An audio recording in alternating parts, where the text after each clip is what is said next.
Hey, everybody, this is Patti Negri. Welcome to the Witching Hour. We've got some sparkle for you today. We have paranormal investigator and drag queen, the one and only, the beautiful, the amazing Monique Toosoon. Welcome, Monique. Hello, I'm so excited to be here. I am thrilled to have you on. We met last year sometime at Massachusetts Paracon. I absolutely fell in love with you. You came in, you took over the room, and I'm like, my new best friend. Yeah. So I certainly understand drag, and I certainly understand paranormal investigation, but how did they come together? You would have think putting on your best wig and your best heels to go on a paranormal investigation. So it just happened during COVID and it happened by accident. Bored at home and trying to figure out how I could do drag again because all my bars were closed. I couldn't do shows. I was losing my creative outlet with drag, and I decided to try ghost hunting in drag. And I ended up going to a place in Mass called the SK Pierce Mansion, and I was ghost hunting in there in drag. And the first night, I got an electric voice phenomenon, an EVP that said he's a lady, and immediately became addicted to it because the ghosts were already calling me out for being a dude. That same night, we got things like wig, eyelashes, heels. Like the ghosts were playing along so well that I became so addicted. Now I can only do ghost hunting in drag. Wow, that is fabulous, and I bet you that would make them so interesting because, again, ghost hunting is always so serious. Ghost hunting is always there's almost a uniform to it. You got your black pants or your black cargo pants, you got your black shirt, you got your black everything, and now let's go, and I'm sure they get a little bit bored. I feel like other events I've been to, they can be very serious too. And that's great because seriousness is great when you're ghost hunting, but I feel like it should be like 80% serious and 20% entertaining as well. And I have a client that is a really good friend of mine, and she brings her 17-year-old son ghost hunting with her. And it's something that they bonded over when he was a kid was Ghostbusters. And she Mhm. wanted to bring him to an event that was different. And she brought him to one of my events. And then I was like, why is the 17-year-old heterosexual male coming ghost hunting with the drag queen? And she told me one day that she overheard him talking to his friends in his room. And they were, like, ragging on him about going ghost hunting with a drag queen, and he's, "Are you kidding me? That's the best part." Because anytime I get truly scared, she says something completely stupid, and I start laughing. So it takes the fear out of it, but I love that this, like, 17-year-old male just came to my defense in a group of his high school friends just to tell them that that was the best part of the event, was the drag part. That is awesome, and yes, levity and laughter is the best to break anything scary, to break anything negative, but it's an energetic thing. I teach that in my school. When all else fails, when all your protection, you don't know what to do, laugh. It'll confuse the spirits more than anything. It's deep breathing, which will clear your head. It's your air coming out, your breath, which is your pneuma and your life force. It's the moisture in your breath, which is your free will, and you're doing all these vowels that open it up. That's the that's my number one best thing to do with anything. So it's great. Now you get comedy along with it. Yeah, it takes it to another level, and I do it in full-blown drag too. I do it in gowns and platforms. I don't half-ass my events in drag. I go in drag, and I make it a lot of fun, and I love that the spirits feed off of it too. The spirits play along with it. I sometimes call myself paranormal vodka because I can spike the spiritual punch in a location in a sense, and, like, the spirits start doing different things than they normally do for other guests, and we get really cool reactions because of it. I love it. Yeah, because you're going into the insane asylum or the prison or the whatever, whatever. They probably have even little bleak ghost life as ghosts, and again, everybody coming in. So I'm sure you get some very interesting reactions from the spirit world who maybe have been sitting there since 1922. Yeah, yeah. I have a at the castle, actually, one of my favorite places. There the owner's grandfather is a spirit in there, and his name is Colonel Wilson. And the first day I went ghost hunting there in drag, he actually was very creepily following me around, and I was like, "I don't know what's going on. I'm just a tad sensitive, and I'm learning to develop that." I've been taking your course. And I could feel this man, and I'm like, "I feel like there's a creepy old man following me around," and I said it to the owner, and she's, "Oh, that's my grandfather." And he hits on anything with legs. And I'm like, "That's so hysterical that I have, like, a spirit crush right now." Yeah. Oh my god, that's brilliant. I'm sure you're bringing beauty and glamour and grace into a place that probably has very little or none of it in forever. That is amazing.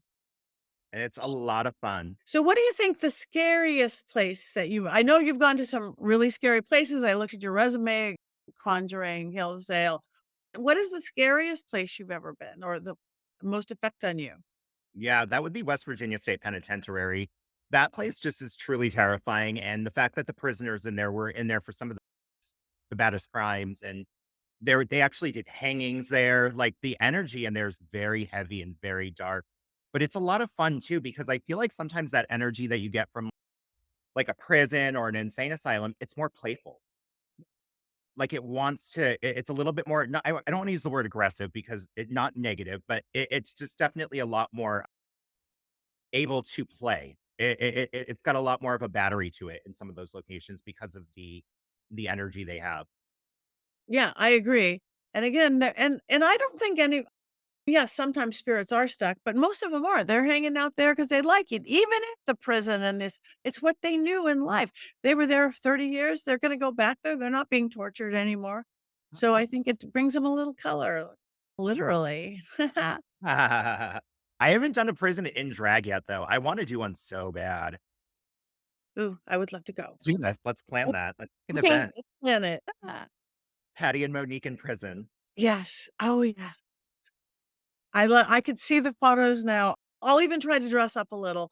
I just do my little witchy thing. I try not to look like Zach Bagans and every other person out there. So I may wear a dress, but it won't be like yours. You dress.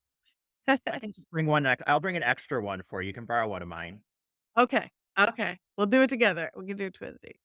I love it that yes, because 'cause there've always been cross dressers and everything before the word drag even existed, and what a great thing you would be doing, and fun, again, I paranormal investigators, they get so serious, and it is serious. It's yes, it's a big responsibility, it's a good thing, but holy moly, I'd be getting bored if I was some especially real active place that people go all the time.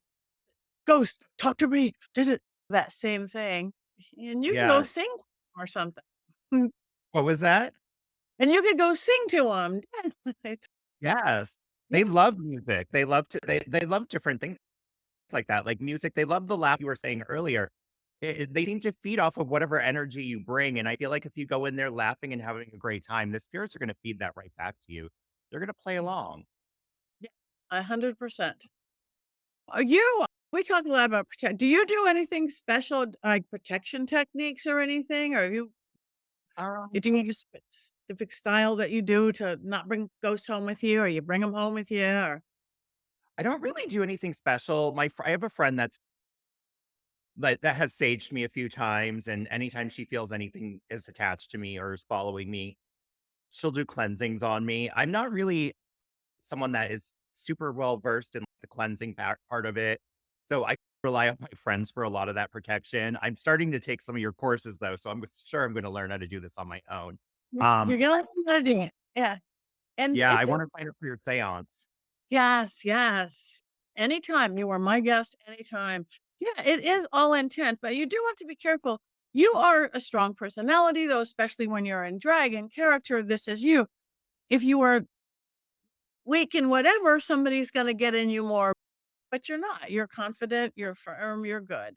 And it's just, even if at the end, Palo Santo or a sage or whatever, just nobody's going home with me. Thank you very much. I promise people up and down after a seance, like, you're not, nobody's going home with you, even if you want them to. That's a Tell them to different stay where story. they are. Stay where they are. And it's easy enough. You're drag beautiful from head to toe, and I know you wear beautiful gowns and dresses and stuff. But what about shoes? Do you wear beautiful shoes on investigation?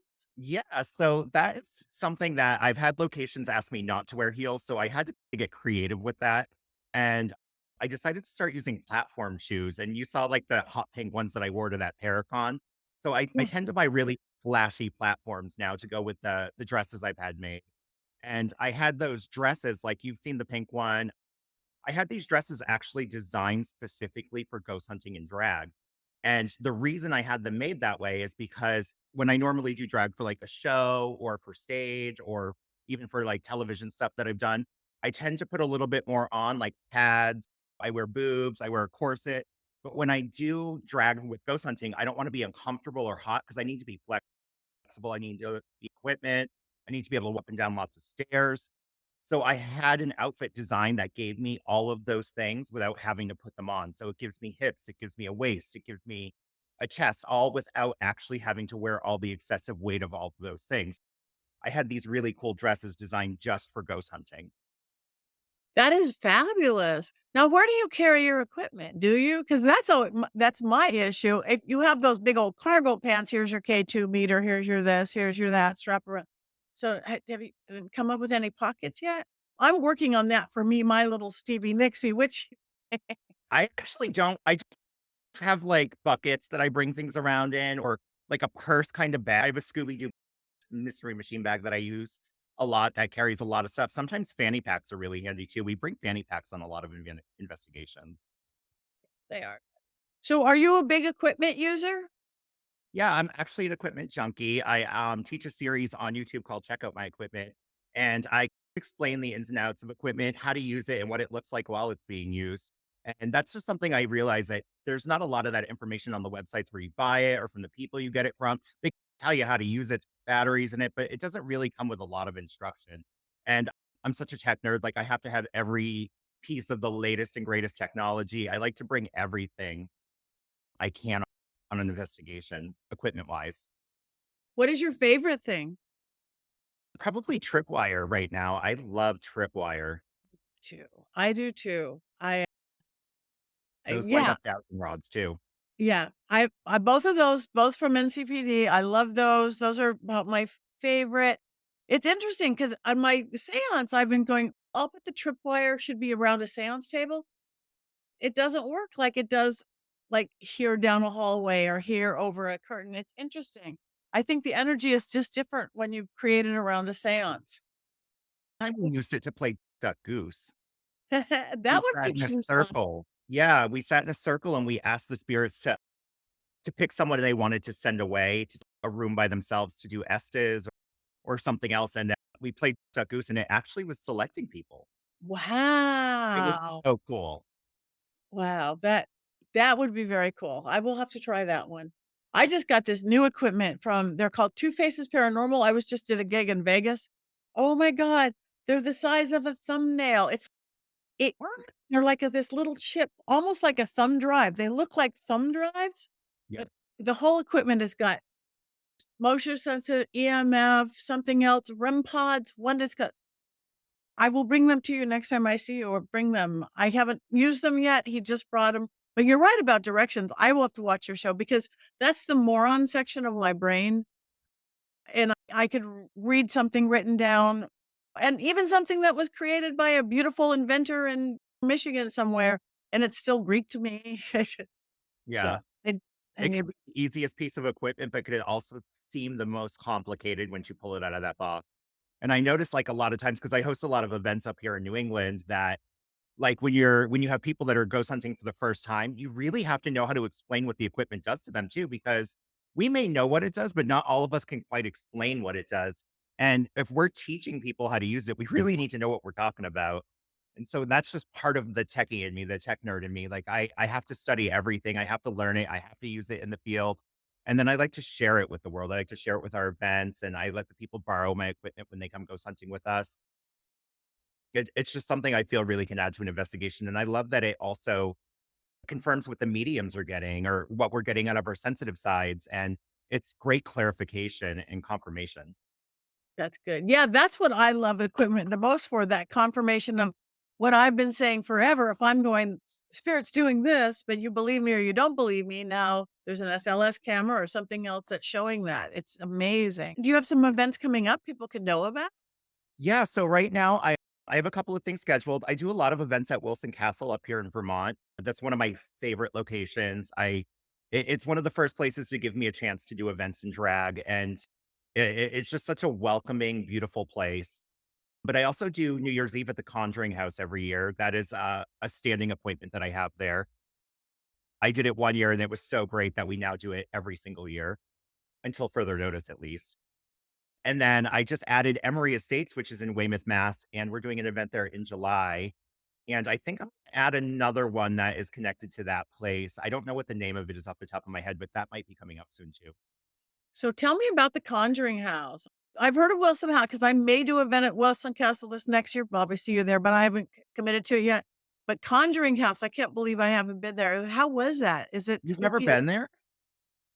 No. Isn't that Wow. weird? So have you been to Hinsdale? I haven't been to him, and I work with Daniel Class, and Oh I my God. know. You know what's funny is I filmed at Hinsdale with Ghost Finders a couple months ago, and I was thinking you were gonna be there because you had just done the New Orleans thing, and I was so excited. And then when I got there and you weren't there, I was like, "Bummer." But Conjuring House feels like Hinsdale. It's almost like this giant bubble that, like, goes over the property, and it this bubble is trapping all this crazy different amounts of energy in there, and it feels very elemental. It feels like it's constantly changing too. Like you don't get the same stuff every time you go. It changes every single time.